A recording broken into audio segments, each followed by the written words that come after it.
Poor Al Gore. Where is he? Has anyone? We should get a camera outside his house. Is he home? Is he worried about this? Is he seeing his book collecting snow outside Fox? It's unbelievable.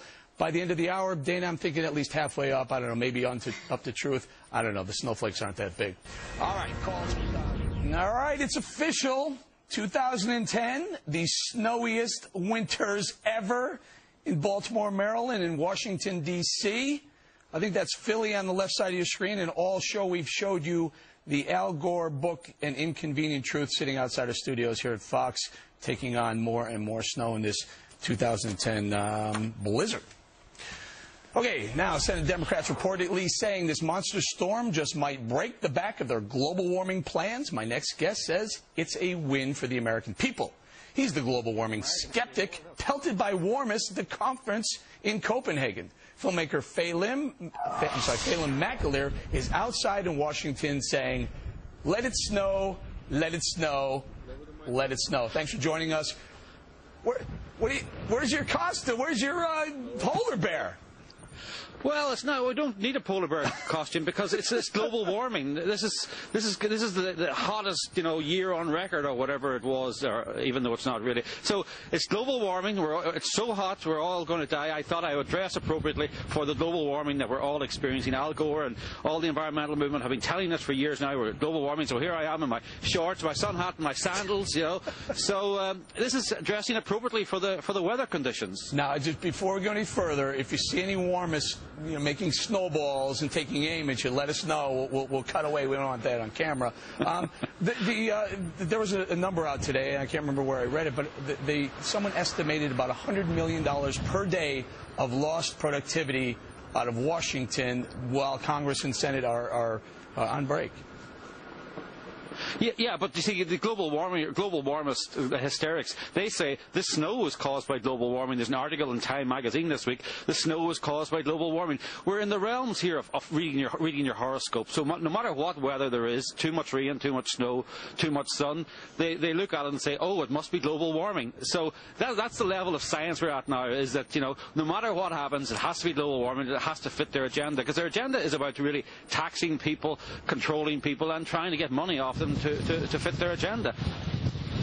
So, Democratic Senator Bingaman, has said global warming is all but done. The cap and trade is all but done. Do you agree with that? And by the way, is that a good thing?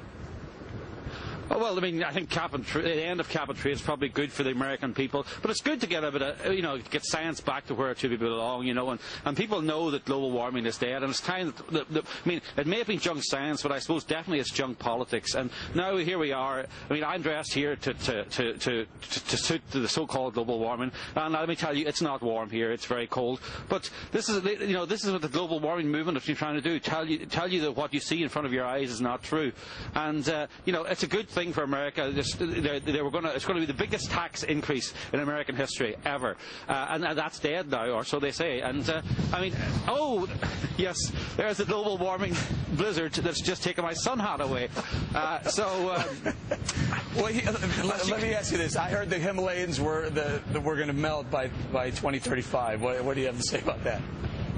Well, I mean, as we found out, Glaciergate didn't happen, Climategate didn't, the Climategate emails came out. The science, the science is completely gone, and I think the politics needs to follow up. We need to get rid of this idea of taxing people and taxing carbon. People need more energy. They need cheap energy. They don't need less of it. And by the way, where is Al Gore? I mean, it's a national emergency here in Washington. The National Guard is out. Surely the man who said we were going to suffer global warming should be here explaining where's the global warming, Al. So let's all of America ask, where is Al? Well, we know where a copy of his book is. It's right outside our studio. But here, here's a question. Now, a couple of months ago, the Obama administration empowered the EPA to declare 5 gases as dangerous gases. Will this administration do nothing to get their agenda through, whether it's, the EPA through a new NOAA panel? It seems like they'll do nothing. They won't stop until they get cap and trade, or at least some form of it through. Well, I mean, it's nonsense that carbon dioxide is dangerous. The most dangerous thing to America at the moment is 6 feet of snow that we're standing in. The most dangerous thing to Americans all over America is the cold. The cold kills more people than warmth, you know. And maybe the government should be much more concerned about helping people through this extreme weather emergency, rather than pretending that the thing that's coming out of my mouth, the hot air, and the thing that comes out of Al Gore's mouth and all our mouths, the hot air, is dangerous to the people of America. You know, this snow that I'm standing in here, you know, if I stand here for much longer, I'll die, and that's more dangerous than something than CO2. All right, we're running out of time. What's on deck for Phelan McAleer next? Well, we'll see. You know, Al Gore still has to answer my questions. You know, his film is full of errors. It's shown in every school. Our film, Not Evil, Just Wrong, we wanted to get into every school in America to try and restore a little bit of balance to the global warming debate, the debate that hasn't happened. People know there's something suspicious about this global warming hysteria, and this needs to be discussed a lot more before they bring in the largest tax increase in American history. Phelan, we've got to leave it there. Phelan McAleer, thank you. Filmmaker, thank you for joining us from Washington. No, thank you. All right, that'll do it from here. Keep your eye. If you want to come to 6th Avenue, you can check it out. An Inconvenient Truth in the Snow. That's it for us from Your World. Neil will be back in a couple